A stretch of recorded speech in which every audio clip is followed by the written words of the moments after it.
Thank you very much, Amir. Good afternoon, ladies and gentlemen. I'm very glad and honored to be here to give you the presentation, which will focus on two questions. The first one is about why and how we consider and use local economic evidence in guidelines. And the second one is how to promote the reporting quality of economic evidence in clinical practice guidelines.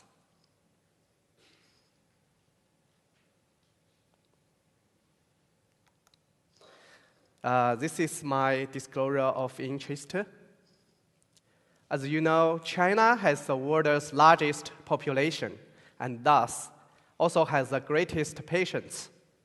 Clinical practice guidelines play a critically important role in its health system, not only for improving the quality of healthcare, but also for increasing equity and reducing costs.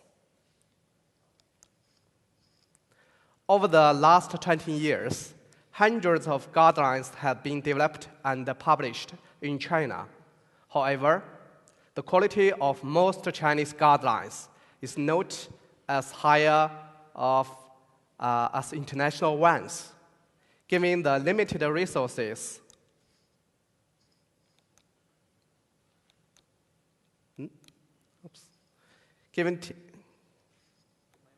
Okay, so I need to touch.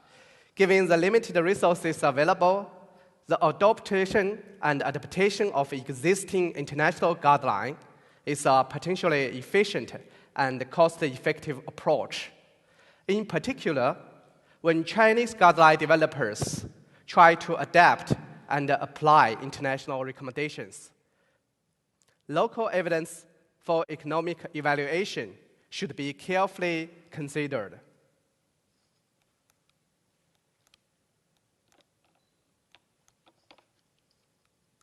Okay, for example, febuxostan is recommended by the US guidelines as a first-line urate lowering treatment for gout.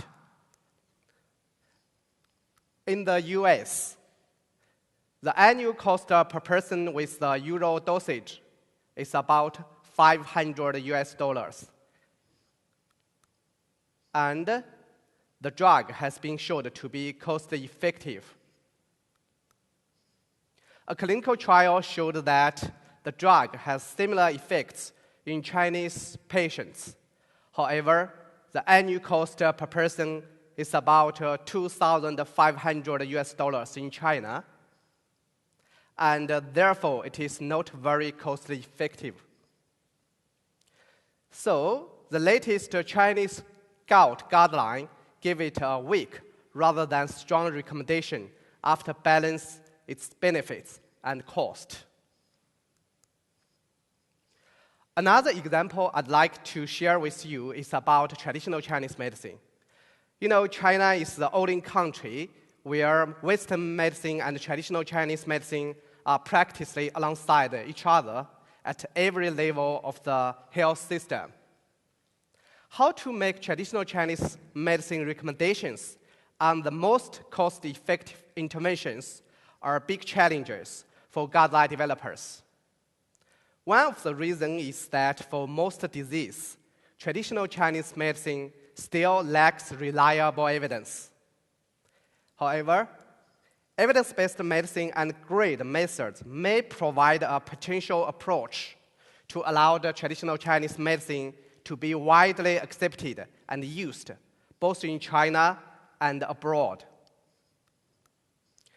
In recent years, more and more well-designed clinical trials have been published in leading national and international medical journals, establishing the necessary base of evidence for traditional Chinese medicine recommendations. A recent example concerns the treatments of influenza by traditional Chinese medicine and Western medicine. As we know, oseltamivir, which was approved by the US FDA in 1999, has been recommended in many international guidelines. However, recent systematic review based on the detailed clinical trials, conclude that this drug causes only small benefits, but increased side effects.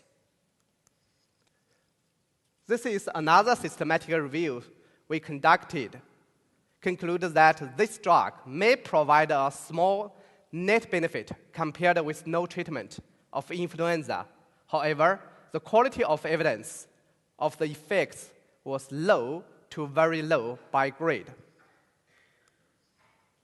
In contrast, some Chinese medicine have been shown to be effective and safe for influenza. For example, 2 types of Chinese medicine had the same effects as oseltamivir with only mild side effects.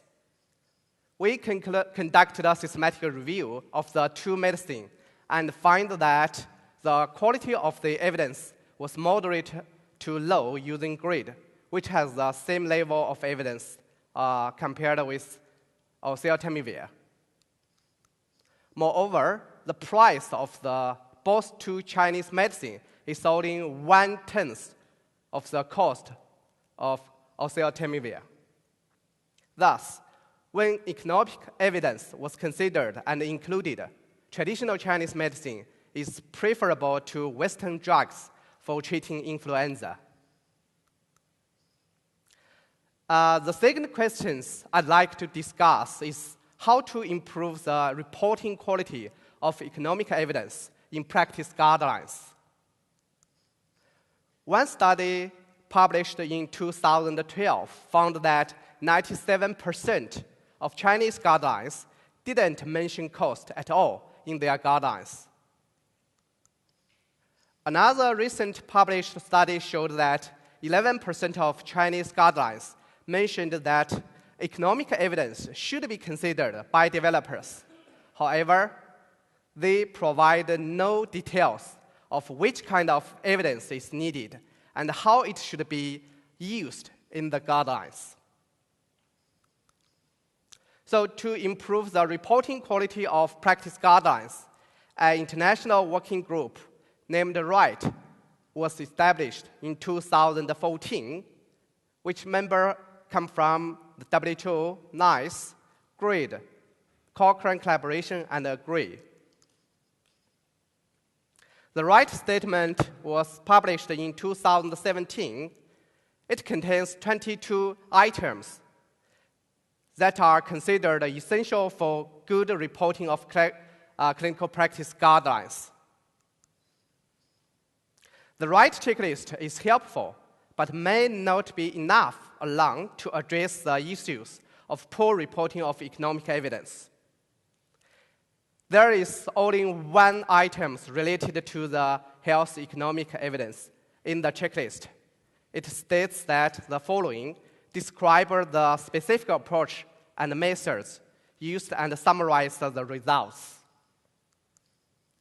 Just like consult statements and extensions and PRISMA extensions have helped authors to better report their studies, some RIGHT extensions are being developed to address the reporting quality of conflicts of interest, patient version of guideline, adaptation, and other specific issues for guidelines.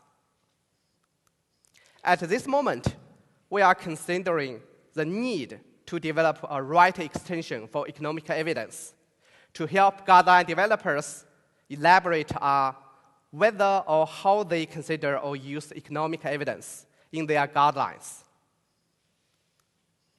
Fortunately, the chair's checklist, the Consolidated Health Economic Evaluation Reporting Standards, and the systematic review of health economic evaluations can provide a good basis for future development of a RIGHT checklist for economic evidence. In summary, to address the 2 questions I proposed at the beginning of my presentation, we recommend that more higher quality local economic evidence should be generated and used to support guideline adaptation and development. And the RIGHT checklist and its extension should be used to improve reporting of economic evidence in guidelines. Thank you very much for your attention.